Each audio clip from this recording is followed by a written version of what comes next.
Hello everyone, welcome to our channel Shubho and Sangeeta's food and blog. আজ আবার একটি নতুন ভিডিও নিয়ে চলে এসেছি। খুব সহজ প্রণালীতে কিভাবে বানাবেন চিলি পনির। প্রথমে কড়াইতে তেল গরম করে পনিরগুলোকে হলুদ, লঙ্কার গুঁড়ো ও কর্নফ্লোর দিয়ে মেখে ভেজে নিতে হবে।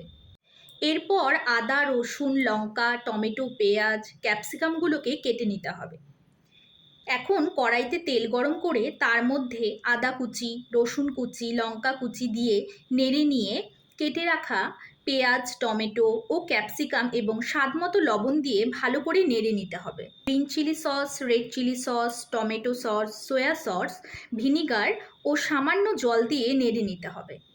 এই বাটিতে কর্নফ্লোর নিয়ে তাতে জল মিশিয়ে কড়াইতে দিয়ে দিতে হবে। তারপর কিছুক্ষণ ফুটিয়ে ভেজে রাখা পনিরগুলো দিয়ে নেড়ে নেবেন। 10-15 মিনিটের মধ্যেই দেখবেন চিলি পনির রেডি। রুটি কিংবা পরোটা যেটার সাথেই খান না কেন 1-2 পিস কিন্তু বেশিই লাগবে।